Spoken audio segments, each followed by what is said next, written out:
इस कार्यक्रम के पुण्यार्चक हैं सेठी छाबड़ा परिवार निवासी गुवाहाटी एवं कोलकाता। श्री कवरीलाल जी सेठी एवं श्री सुमिरमल जी छाबड़ा की स्मृति में श्रीमती रतनमणि देवी सेठी, श्रीमती इंदिरा देवी छाबड़ा, श्रीमती प्रीति जैन, श्री सुरेंद्र जैन, सलोनी जैन, श्रीमती रिया जैन, श्री सिद्धांत जैन, श्री अजीत जैन, श्रीमती मोनिका जैन, आयुषी अर्नव, श्रीमती रितिका जैन, श्री विनीत जैन, विवान देवर्ष, पुत्री एवं दामाद श्रीमती रितु चूड़ीवाल, श्री सुधीर चूड़ीवाल, दोहित्र ऋषित हार्दिक, फर्म इंदिरा लॉजिस, वेयर हाउसिंग और logistic park, Guwahati Assam, computer vision works, विवरण घर, Guwahati, Navkar www.navkargroup.in, aluminium foam work प्रणाली, कॉलम बॉक्स, शटरिंग और वास्तु उत्पादों के निर्माता कोलकाता।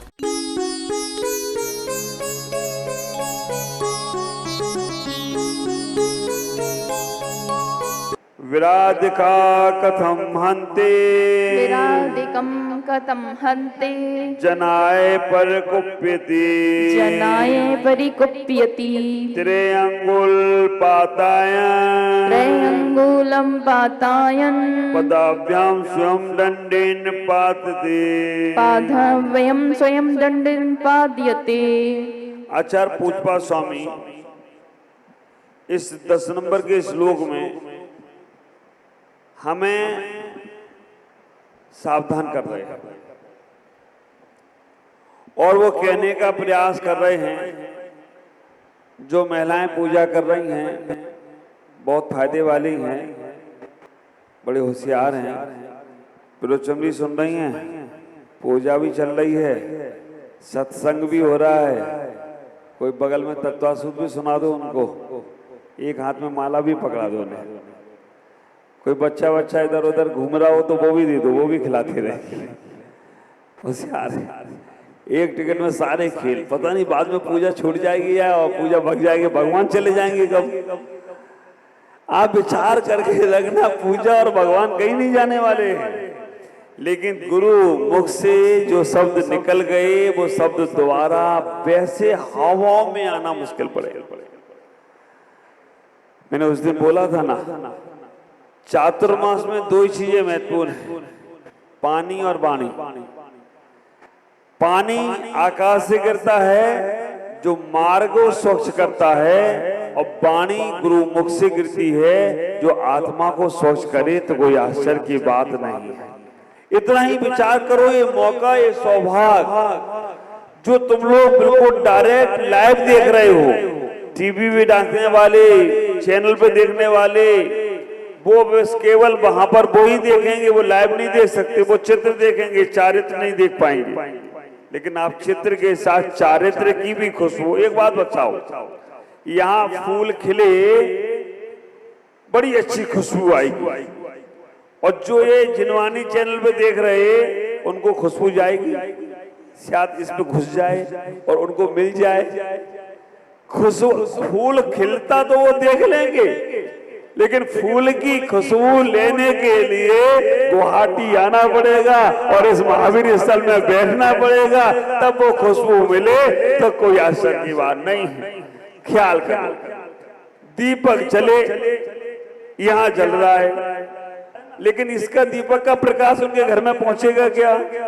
शायद इसके माध्यम से बाहर निकल जाए, अंधेरे कमरे में पहुंच जाए। वो दीपक का प्रकाश लेने के लिए और दीपक को जानने के लिए यहाँ आना पड़ेगा, वापस तो देखेंगे यहाँ दीपक जला था। इतना ही विचार कर। हमारे चारण रिद्धिधारी मुनिराज होते हैं, वर्तमान में पंचम काल में यहाँ नहीं हैं, लेकिन चारण रिद्धिधारी मुनिराजों के बारे में ऐसा कहा जाता है कि उनके शरीर के स्पर्श से जो हवा, जो वायु उनका शरीर का स्पर्श करके अगर एक रोगी को लग जाए तो उसके रोग पूरे हो जाए, दूर हो जाए, तो कोई आश्चर्य की बात नहीं। तो आप विचार करके रखना, आप प्योर वाले हैं, बिल्कुल 24 कैरेट वाले हैं, और वो सब मिलावट वाला देखेंगे, वो सब वहां पर वो वाला देखेंगे, कहीं कुछ गड़बड़ हुआ तो हटाना पड़ेगा, छुटाना पड़ेगा। लेकिन आप बड़े सौभाग्यशाली हैं, और मैं वास्तव में ये कहूंगा, कभी भी अपने जीवन में ये मत सोच लेना अभी छूट जाएगा तो हम चैनल पे देख लेंगे, जिनवाणी में देख लेंगे। ये तो उनके लिए है जो घर से निकल नहीं पा रहे हैं, बीमार हैं, जो घर से मंदिर नहीं जा पा रहे हैं। अब वो क्या करे, तो कम से कम ये 1200 जिनवाणी चैनल की व्यवस्था कर दी कि तुम चिंता मत करो, तुम्हें घर बैठे भी धर्म ध्यान होगा। ख्याल करना, रोज शांति धारा, रोज आहार, 10 बजे आहार आ जाता है, फिर मुख सागर जी का आहारचर्या हो गई और उन्हें देख ली, न देना न लेना, दोनों में मग्न रहना, देख ली भैया आहारचर्या मैंने। ऐसे काम नहीं चलेगा। तो आज यहाँ आचार हमारे कहने का प्रयास कर रहे हैं, विराध का कथम हंते जनाय परिकुप्यति त्रिअंगुल पात्यन पाद्यम स्वयं दंडेन पातति। आचार कह रहे हैं विराध का कथम हंते, जो दूसरों का हनन करता है, अपकार करने वाले का मनुष्य का हनते जनाए, मानने वाले मनुष्य के लिए कथम पर कुपति, क्यों क्रोध करते हो। त्रिअंगुल 3 अंगुल वाला उपकरण, पदाभ्याम पैरों के द्वारा पात्यन गिराता हुआ मनुष्य, स्वयं दंडेन स्वयं लकड़ी के बेंत द्वारा पातते गिराया जाता है। आचार्य यहाँ चर्चा कर रहे हैं कि दूसरों की गलती की स्वयं को सजा देने का नाम क्या है मालूम? दूसरों की गलतियों की सजा स्वयं को देने का नाम है क्रोध। गलती कोई करता है और सजा तुम अपने आप को देते हो। कैसे सजा दे लेते हो, विचार करना। दूसरों की गलती की सजा स्वयं को देना क्रोध है। वो काम करने के बाद पश्चाताप करना, उसका नाम क्रोध है। आता तो उत्साह के साथ है, लेकिन बाद में पश्चाताप छोड़कर चला जाता है। हमें इतना ही आचार यहाँ कहने का प्रयास कर रहे हैं कि जब तक हम दूसरों की गलतियों की सजा स्वयं को देते रहेंगे, तब तक हम संसार में ही बने रहेंगे। हमें वहां से बाहर जाना है, हमें वहां से बाहर निकलना है। उदाहरण दिया है, बात समय सार की है। यहाँ पर समय सार के आचार प्योर, जैसे ही मरीज पहुंचा उन्होंने तुरंत इंजेक्शन लिया और तुरंत लगा दिया। मरीज घबराए मरे कुछ भी हो, उन्हें कोई मतलब नहीं है। लेकिन पूछपाछ आचार कहते हैं मरीज आया, उसका हाथ पकड़ के देखेंगे, फिर इंजेक्शन लगाना है तो उसके सामने इंजेक्शन लेके जाएंगे, फिर इंजेक्शन में स्प्रिट लगाएंगे, उसके हाथों में भी स्प्रिट लगाएंगे, फिर इंजेक्शन लगाएंगे। तो आदमी मानसिकता बना लेता है। ऐसा ही यहाँ पर है। उदाहरण के साथ बात कही जाती है तो वो हमारे दिमाग में बैठ जाती है, और डायरेक्ट बात कह दी जाए कि क्रोध करोगे तो नरक जा रहे हो, तो समझ के रखना बात जल्दी हजम नहीं होगी। क्योंकि क्रोध तो भगवान ने भी किया होगा, तो वो नरक चले गए क्या? ख्याल करके रखना, क्रोध तो मुनिराजों को भी आ जाता है। क्रोध तो ऐसी परिणति है कि कोई भी आ सकता है, किसी भी धर्म को आ सकता है। ख्याल करना। आचार्य यहाँ उदाहरण दे रहे हैं।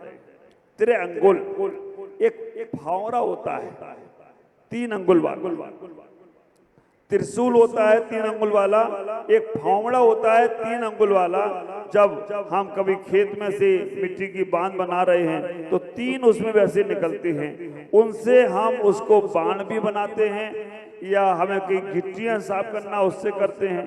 तो जब वो नीचे गिरता है तो उसमें लकड़ी का वेत रहता है, वो भी अपने आप नीचे गिरता है। तो आचार्य यहाँ कह रहे हैं कि उसे गिराने के चक्कर में तुम अपने आप को क्यों गिरा रहे हो? दूसरे को सुधारने के चक्कर में तुम अपने आप को क्यों बिगाड़ रहे हो? दूसरों का कल्याण करने के लिए तुम अपना कल्याण क्यों कर रहे हो?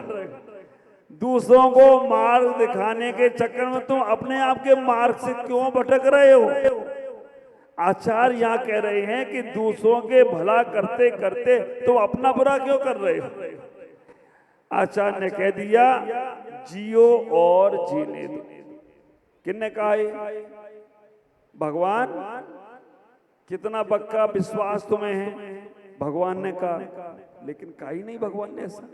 भगवान कहते ही नहीं है, लेकिन विश्वास कितना है आपको उनकी वाणी पर, श्रद्धा कितनी है। भगवान ने तो ओम भी नहीं बोला, लेकिन हमने निकाल लिया उनके जीवन का सार। आदिनाथ ने क्या कहा? ऋषि बनो या देखो, ऋषि बनो मतलब जियो, और कृषि बनो जीने दो। बात तो वही है ना। ऋषि बनो मतलब जियो, और कृषि बनो मतलब जीने दो। भगवान महावीर ने क्या कहा? बात तो वही है ना। दोनों ने कोई बात अलग नहीं कही। हमारे 24 तीर्थंकरों ने जो बात शुरू वाले तीर्थंकर ने कह दी, वही बात आखिरी के तीर्थंकर कह रहे। मेरे गुरुदेव आचार्य भगवान पुष्पवदन सागर जी महाराज बहुत प्यारी प्यारी बातें छोटे छोटे सूत्रों से कह देते हैं। अभी मुजफ्फरनगर में गंगा बह रही है, और वास्तव में मुजफ्फरनगर नहीं, आसपास के कितने गांव, देहरादून हो, सहारनपुर हो, मुजफ्फरनगर, सरदना हो, मेरठ हो, दिल्ली हो, रोज लोग जा रहे हैं वहां सुनने के लिए। वो बहुत प्यारी बात बोलते हैं। वो एक ही बात बोलते हैं कि 100 ज्ञानी अगर एक जगह बैठ जाएं तो उन 100 ज्ञानियों के मत एक ही होंगे। जैसे यहाँ जितने लोग बैठे, इनकी दृष्टि क्या है? एक ही दृष्टि है। क्या? केवल प्रमुख सागर को देखना है, इधर उधर नहीं देख रहे ना। ये आपकी दृष्टि एक है, और ज्ञानी का मत एक होता है। 100 ज्ञानी एक बैठ जाएं तो उनकी एक ही बात होगी। 100 ज्ञानी एक साथ हों तो उनका ज्ञान एक जैसा हो। एक ज्ञानी का लक्षण है 100 ज्ञानियों का एक मत। और अज्ञानी कौन मालूम? एक अज्ञानी के 100 मत होते हैं। अज्ञानी व्यक्ति अभी कुछ बोलेगा, थोड़ी देर बाद वो बदल जाएगा, थोड़ी देर बाद फिर बदल जाएगा, थोड़ी देर बाद फिर बदल जाएगा। उसको अपनी बात पे भरोसा नहीं है। जैसे विज्ञान, विज्ञान और भेद विज्ञान में इतना ही अंतर है। भेद विज्ञानी ने जो कह दिया वो सही अकाट है, कोई उसे काट नहीं कर सकता। वो भेद विज्ञान है। और विज्ञान, आज एक रिसर्च किया किसी वैज्ञानिक ने, दूसरा वैज्ञानिक बैठा है, वो रिसर्च को फेल कर देगा, दूसरा नया रिसर्च, तीसरा नया रिसर्च। ये जो रिसर्च चल रहे हैं ये विज्ञान है, और जो अनुभव हो रहा है वो भेद विज्ञान है ना। कपड़े आपके है ना, ये विज्ञान है, रोज बदल रहे हैं। और ये है ना जो विदाउट ड्रेस, ये भेद विज्ञान है। जैसा था वैसा है और वैसा ही जाएगा, इसमें कोई परिवर्तित होने वाला नहीं है। ख्याल करके रखना, ये तुम्हारा विज्ञान है, रोज नई ड्रेस। और ऐसा फैशन बदलता है, अभी फैशन वाला लेके आओ, थोड़ी देर में बदल जाएगा। ख्याल करना, जो बर्तन में भोजन कर रहे हो ना, ये विज्ञान है। और जो कर पात्र में कर रहे हैं ना, ये भेद विज्ञान है। जैसा तीर्थंकर करते थे वैसा ही, आज तक ये बर्तन बदले ही नहीं, और तुम्हारे रोज बदल जाते हैं। आज जिस थाली में खाया, कल दूसरी थाली, परसों तीसरी थाली। काय की थाली? ये देखो ना, हमारे हाथ की अंजलि वाली थाली कभी नहीं बदलती है और कभी खराब भी नहीं होती। ये भेद विज्ञान है। और जो तुम कर रहे हो ना, ये सब विज्ञान है। तुम्हारी पूजा है ना, ये विज्ञान है ना। आज ये भगवान अच्छे नहीं लगे तो दूसरे भगवान की कर लो, है ना। आज हमें ये नहीं अच्छा लग रहा तो वैसा कर लो, ये विज्ञान है। जो बाहर की पूजा में लगे हुए हो और जो आत्म तत्व की पूजा में लगा है वो भेद विज्ञान हो तो कोई आश्चर्य की बात नहीं है। विचार करके रखना, जब तुम अंतर्मुखी होना शुरू होते हो तो वो भेद विज्ञान होता है, और जब तुम्हारी दृष्टि बाहर जाती है तो वो विज्ञान होना शुरू हो जाता है। और विज्ञान हर क्षण बदलेगा, हर क्षण विज्ञान में बदलाव आएगा, लेकिन भेद विज्ञानी में कभी बदलाव आने वाला नहीं है। हमारे तीर्थंकरों ने जो कहा, ऋषि बनो और किसी करो। ख्याल करके रखना, ये जो सिद्धांत हमारे नेताओं ने भी लिया। उन्होंने क्या कहा? जय जवान, कहा ना, अंतर नहीं है, आप समझ के रखना, जय जवान या जय किसान। उन्होंने कहा जवान बन गए तो तुम निर्वाण को चले जाओगे, नहीं तो किसान बन जाओ, दूसरों की व्यवस्था करते चले जाओ, तो कोई आश्चर्य की बात नहीं है। ये वही सिद्धांत है, अपने अपने तरीके से लोग कह रहे हैं। दीपक तो वही है, दीपक में ज्योति तो वही है, लेकिन दीपक अलग अलग तरह के हो जाया करते हैं। तो आचार्य यहाँ कह रहे हैं कि क्रोध कर कर हम दूसरों की सजा अपने आप को क्यों दे रहे हैं? ख्याल करना, क्रोध करने से व्यक्ति के जीवन में बड़ा घातक तत्व पैदा होता है। उत्तम क्षमा वाले दिन तो विशेष सुनाऊंगा, लेकिन आचार्य यहाँ कह रहे हैं कि आपके परिणाम, आपके विचार, आपके भाव कैसे सुंदर होना चाहिए, कितने सुंदर होना चाहिए, इस बात को यहाँ कहने का प्रयास कर रहे हैं कि आप अपने जीवन में इतना ही समझना। हमारे दादा गुरु आचार्य विद्यासागर जी महाराज, वो भी दादा गुरु हैं, आप विचार करके रखना, वो एक बात हमेशा कहते हैं कि अन्य कर्मों का आश्रम तुम्हारा चल रहा है और अभी भी अन्य कर्मों के आश्रम को तुम बदल सकते हो। अगर तुम्हारे नरक गति का आश्रम चल रहा है तो वो तिरंज गति में संक्रमण हो सकता है, मनुष्य गति का आश्रम चल रहा है, देव गति में संक्रमण हो सकता है, ज्ञानावरणी में मति श्रुत ज्ञान का आश्रम चल रहा है, वो अवधि और मनापर्याय में संक्रमण हो सकता है। 7 कर्मों का आश्रम एक दूसरे कर्म में संक्रमण हो सकता है, कोई दिक्कत की बात नहीं है। लेकिन आयु कर्म एक ऐसा है जो एक बार अगर बंद जाए ना तो हाथ जोड़ते रहना, पैर पड़ते रहना, वो कहेगा अब मैं छोड़ने वाला नहीं हूं। आप विचार करके रखना, आयु का बंद अगर एक बार हो जाए ना तो वो तुम्हें छोड़ने वाला नहीं है, कितने भी हाथ पैर जोड़ते रहना। मालूम, गाड़ी ठंडे से चला रहे हो और गाड़ी बड़े अच्छे से चला रहे हो और चलाते चलाते गाड़ी का एक्सीडेंट हो जाए, सामने भले ही एक चूहा निकल रहा हो मर जाए, वैसे उस चूहे का कोई जिम्मेदार नहीं होगा, बकरी निकल जाए कोई जिम्मेदार नहीं होगी, लेकिन एक्सीडेंट हो जाए तो 100 लोग खड़े हो जाएंगे, इसकी हिंसा की है, तुम्हें जुर्माना भरना पड़ेगा। और तुम्हें तो कई बार तो बकरी जीतने की नहीं उससे ज्यादा खर्चा करना पड़ता है। कैसे बच जाऊं?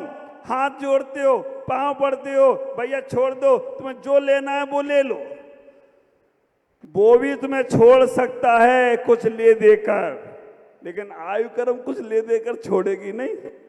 विचार करके रखना, एक बार आपको आयु का बंध हो जाए तो वो छूटने वाला नहीं है। स्कूल में पढ़ने वाले बच्चों की परीक्षा का समय निश्चित है, इस समय परीक्षा होगी, इस समय ऐसा होगा, एग्जाम इस समय होगा, 6 महीने में। पहले हमारे समय पे होते थे तिमाही, छमाही और सालीना का वार्षिक परीक्षा। आजकल मालूम हर 15 दिन में एक एग्जाम, हर 15 दिन में एक कुछ ना कुछ वो निकाल ही देते हैं, आपको फ्री नहीं करते हैं बच्चों को। जैसे प्रमुख सागर ने आपको फ्री नहीं छोड़ा है, वैसे स्कूल के टीचर भी आपको फ्री, बच्चों को फ्री नहीं छोड़ते हैं, चाहे कुछ भी हो जाए। और एग्जाम का समय आ जाए तो बच्चों की परीक्षा कम, माता पिता की परीक्षा ज्यादा।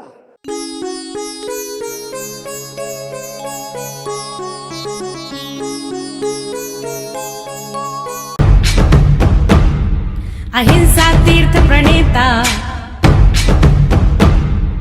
अहिंसा तीर्थ प्रणेता, जय जय हो भारत गौरव, राष्ट्र संत प्रमुख सागर, स्वर्णिम स्वर्ण जय